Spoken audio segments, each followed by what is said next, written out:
A rotina de uma cidade grande, trânsito, barulho, correria. A gente se acostuma, né?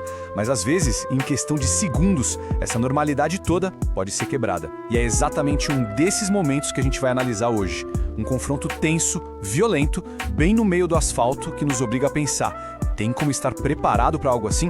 Vamos mergulhar nos detalhes desse caso para tirar lições que, olha, são realmente cruciais. E a nossa análise começa aqui, num lugar bem específico de São Paulo, Guaianazes, na Zona Leste. Isso não é uma história distante, é a realidade de milhares de pessoas todos os dias. O cenário é totalmente comum, e é isso que faz tudo ser ainda mais impactante. Podia ser qualquer rua, em qualquer bairro. No meio dessa cena, o protagonista da situação, um guarda civil. Ele está na moto dele, vivendo um dia normal, como qualquer outro. E importante dizer, ele não está em serviço, não está fardado. Naquele momento, ele é um cidadão comum, mas com um treinamento que vai fazer toda a diferença. E é aí que o perigo aparece. Do nada. 4 pessoas em 2 motos. A abordagem é rápida, parece coordenada e é muito agressiva. O que era só mais um trajeto de rotina, de repente vira uma verdadeira armadilha. As imagens da câmera de segurança são caóticas. É tudo muito rápido. O guarda é cercado, o derrubam da moto, ele tenta correr, os criminosos atiram, e ele, já buscando um abrigo, revida o fogo. Em poucos segundos, a rua vira um cenário de tiroteio. Um dos criminosos acaba atingido e os outros fogem. Uma vida foi salva, mas, nossa, por muito pouco. Quando a gente assiste a uma cena dessas, ficam umas perguntas na cabeça, né? Como é que uma situação escala de forma tão violenta e tão rápida? E, talvez o mais importante, o que, no fim das contas, separa a sobrevivência de uma tragédia num momento desses? É para responder a isso que a gente vai usar um guia especializado para decifrar esse evento. E para entender o que aconteceu e o que poderia ser feito, a gente vai usar como base o Manual de Segurança. E essa frase aqui é o ponto de partida perfeito. Ela já diz tudo. Antes de qualquer cadeado, de qualquer arma, de qualquer reação física, a segurança de verdade começa na mente. Então, para a gente conseguir entender a explosão daquele confronto, a gente precisa voltar um pouquinho para os momentos que vieram antes. Porque, segundo o manual que está guiando nossa análise, a primeira e mais importante linha de defesa não é física, é totalmente psicológica.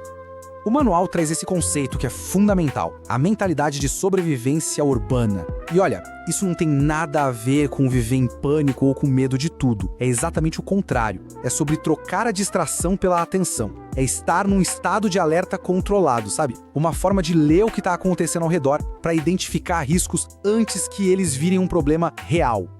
E o manual faz uma distinção aqui que é muito inteligente. De um lado, tem o medo que paralisa, aquele que te deixa em casa, que te faz ver perigo em tudo. Ironicamente, esse medo nos deixa mais vulneráveis. Do outro lado, tem a vigilância proativa, que pega essa energia e canaliza.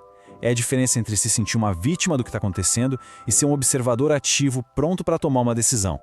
Certo, mas como se pratica essa tal de vigilância? Bom, o manual nos dá 3 pilares bem práticos. Primeiro, observar as pessoas. Alguém parece fora de lugar? Segundo, entender o ambiente. Para onde daria para correr se algo acontecesse? E terceiro, sentir a atmosfera. Sabe quando o clima do lugar muda de repente? No caso que a gente está analisando, no trânsito, isso seria usar os retrovisores para anotar aquelas motos que se aproximam de um jeito estranho, e não só para mudar de faixa. E isso nos leva a um ponto central. O manual deixa bem claro: criminosos procuram sempre o caminho mais fácil. Uma pessoa distraída, seja no celular ou viajando nos próprios pensamentos, é um prato cheio. A falta de percepção, a reação mais lenta, tudo isso torna a abordagem do agressor mais fácil e, principalmente, mais segura para ele. Ou seja, só de estar atento no trânsito já é uma baita camada de defesa. Tá, mas e quando a prevenção não funciona? Quando o confronto é inevitável? Aí a nossa análise muda de foco. Sai da mente e vai para o corpo, para os nossos instintos mais básicos, que assumem o controle total em momentos de pânico. Quando a gente está sob uma ameaça direta, nosso cérebro basicamente aperta um botão de emergência. O corpo é inundado com adrenalina, com cortisol. Isso nos prepara para uma ação extrema, mas tem um preço alto. A nossa capacidade de pensar com clareza, de raciocinar, ela diminui drasticamente. O instinto de lutar, fugir ou congelar é que manda. E no caso que a gente viu, a resposta do guarda civil é claramente a de lutar. Mas aqui vale a pena frisar de novo. Ele é um profissional. Ele tem treinamento para usar uma arma e para reagir sob um estresse absurdo. A decisão dele de entrar em confronto vem de um preparo que, vamos ser sinceros, a maioria das pessoas simplesmente não tem. E esse slide talvez seja o mais importante de toda essa nossa análise.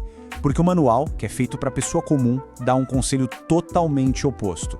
A recomendação padrão, na esmagadora maioria das vezes, é cooperar. E por quê? Simples. Porque um celular, uma carteira, até mesmo uma moto, tudo isso pode ser substituído. Uma vida não.